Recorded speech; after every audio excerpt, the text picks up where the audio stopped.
This is Andy Purewal for Boxing Social in association with Betfred, and I'm joined by Kane Baker over Zoom. Kane, how are you doing? I'm very well, Andy, mate. Very well. Can I just start by saying as well, I'd just like to thank Eddie Hearn, who's a massive, massive legend. And really, I know like this interview's on the back of a loss, but for the last 8 to 10 months, like he's changed my life really financially.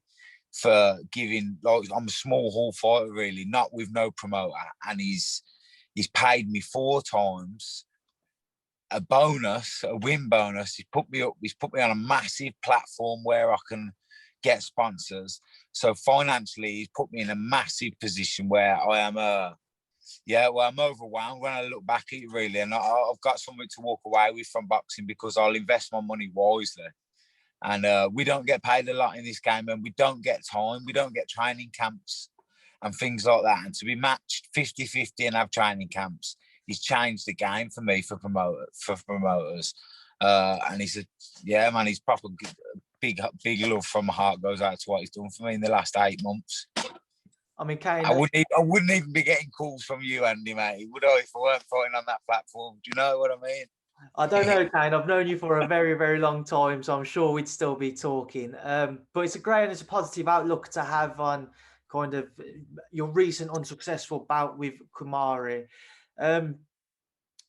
You've just said there, though, you've been able to take something away from sport financially. You'll be able to come away and you'll be able to set yourself up. Am I reading too much into what you've just said that you'll be walking away from boxing? Will you still be boxing? Never.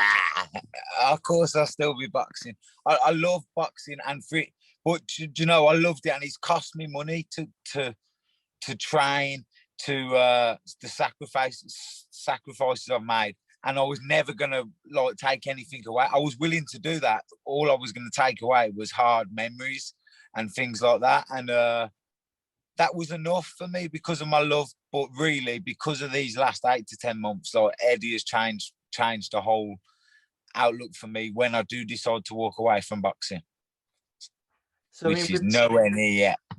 That's good to hear, mate.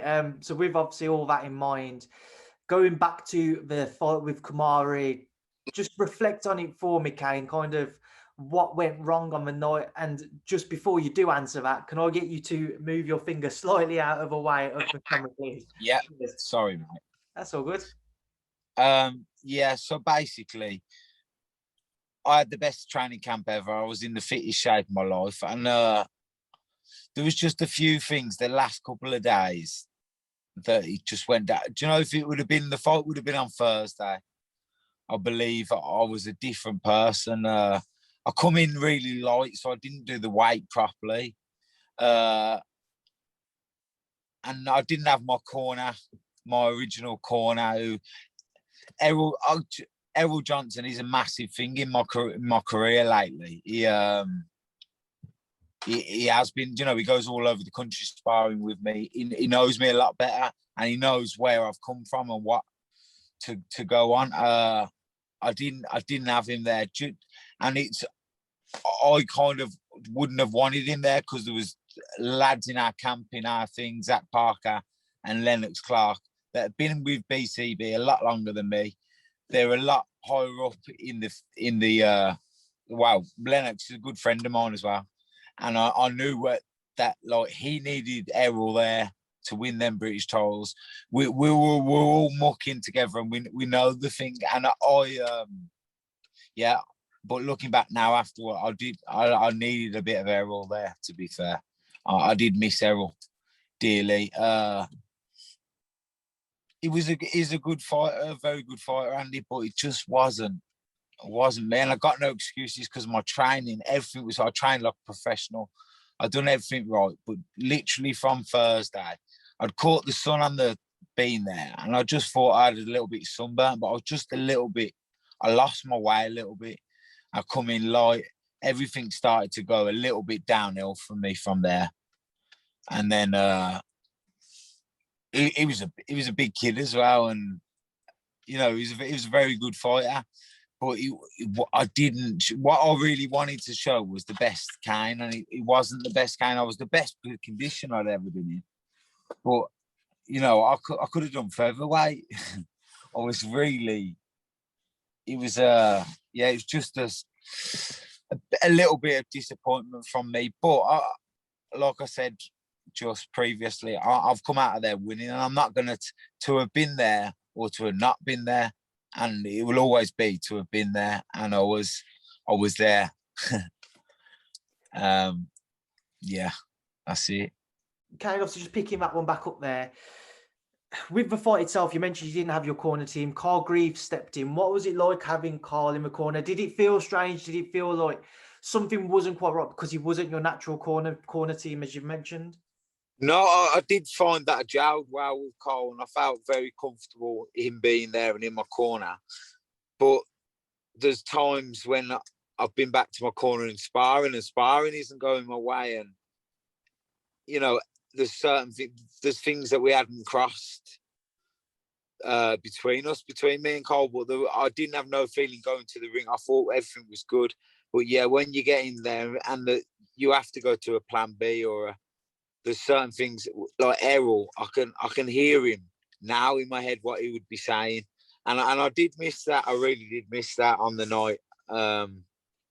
But yeah, I felt comfortable with Cole, and I really gelled and got on well with Cole. But that voice of command wasn't there. That sometimes it's likening to when I called my dog back. Do you know, my friend could do it, or someone that really my dog likes, and he might not come back. And that was a little bit what it was like with me, I'd say. Kane, where do you feel like you will go from here? Then you mentioned kind of the opportunities that Eddie has provided for you and how you've been able to kind of set yourself up a little bit. What has Eddie said to you? Will you be coming back out soon? Well, is it a matter of, you know, as you said before, winner stays on? Well, that was what it was. I've never been a matchroom fight, even though like people think I am a matchroom fight because of how well he's treated me, and you know, I've never been a matchroom fight. I was just on a winner stays on, and I didn't win, so I imagine it ends there. But I also know that Eddie knows that I'm one call away, late time. You know, if he goes back to that route, he's looked after me with the training camps, and I'm sure he might call on Kane fucking Baker again. So I look forward to that. But it's just about boxing for me is a journey of just bettering myself, and I feel so positive of doing that now with the help of Eddie and my sponsors that I've got on board. They want to see me fight again, and hopefully small hall shows opening back up, I could be back there. But never say never. I don't know is the honest answer. I know Eddie's been busy, and I know I went on in his pile of fighters anyway, and he still looked after me. But I get on well with Eddie, I suppose we could say. So who knows? Who knows, mate? Kane sharing the ring with Khoumari, sharing the ring with Fiaz. A potential bout there between the pair of them down the line. What would be your thoughts if I were to meet now you've had experience with both of them? Yeah, I've obviously asked myself these questions. I've been a fan, and I don't know. I don't know how it would gel. I really don't. But I believe it's one that maybe should get made. I'll tell you who I did think that would be a great fight. Spear versus, I know I beat Spear, but his style, and there was something that come into my head about Spear and Khoumari would probably be, or Spear and even Fiaz, because he is good, and it was short notice when I fought that Spear. I know I got the win, but I think he'll come back strong again, so he could be out there. But Khoumari's jumped up the rankings with a winner of myself, and I think, I don't know. I think he's quite good. Fiaz is very good as well. He's a good. I don't know. It's a hard one, isn't it? And I think to myself, I must know I've shared the ring with him, but I know it's a hard one. I don't know. Kane, also just want to touch on kind of your campmates, as you mentioned there. Zach Parker with that second round stoppage victory against Vaughan Alexander. What did you make of it? Yeah, great.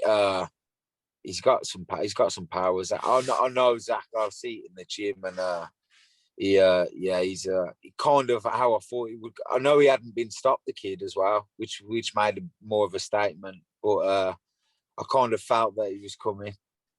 I did watch some of it, but they had a lot of calls going on and a few things. It was but I caught up with it. It was a great result, and just another one we cheer on in the gym. And then obviously Lennox Clark picking up the British title against winning the British and Commonwealth titles there. How did you assess his performance with that stoppage victory as well? I honestly, I absolutely seen it coming. We seen it coming, and it was how he worked. And you know, I've never been so happy for anyone I know than I am for Lennox Clark. He's a very, very good friend of mine, I've trained with him this morning, and I just me and Carl Greaves walked in literally just as it happened. So I'd watched the whole fight. I'd rush back to watch Lennox. And then Carl walked in just as he finished him, and it was a party. It was a party, to be fair. It lifted my spirits because I was down. But I trained with him for the whole camp, and I knew what it meant to him and the sacrifices he made to his family. And, you know, he's got a young kid and just a lot of stuff that he does. And he's only come from the white collar like myself. And I bashed him when I was white collar and he was pro. I give him a chin in sparring, ask him about that one. No, but I've seen the whole of his journey, and I'm a massive friend of his, but I'm a massive fan of his. And yeah, man, I just can't wait to see him on to bigger and better now. Well, Kane, I'll be sure to bring that up with Lennox next time I speak to him. We will leave that there, though. I'll leave you to get on with the rest of your day. But as always, I'll leave the final word to yourself for everybody who's followed, supported your journey over throughout your entire career, but especially over kind of the lockdown period and the shows you've been able to get out onto. What would you like to say to them? I would just like to say thank you very much, and all the messages I've received and the people I've met. It's like it's life changing. It's all down to the man, Eddie Hearn. He's changed my life, and yeah, I'm the boxing fan with a license. Will be back, hopefully on a TV near you soon. If not, maybe the lockdown will be lifted and I'll come and see me on a small hall show.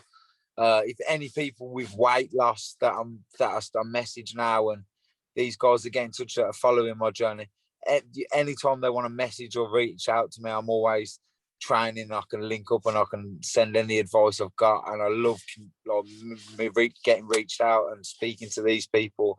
And I don't know why they want to speak to me, but they do, some of them. So if anything, I can help them in any way. Keep reaching out to me and keep thinking. Thanks to my sponsors. They supported me through the lockdown, County Clean, not just competitions.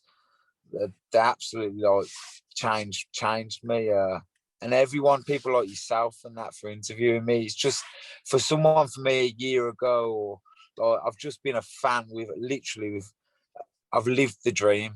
You know, for a year I've lived the dream, and it's not over yet. The road, you only stop running on the road when you stop running. The road don't stop. So the road's there, and there'll be more bumps, and hopefully a few more speedy ones where I'll get through. Kane, it's a pleasure to talk to you as always. Obviously, I'll keep in touch and speak to you again soon. Enjoy the rest of your day, and thank you for speaking to Boxing Social. Thank you very much, Andy. Have a lovely day, mate. Take care.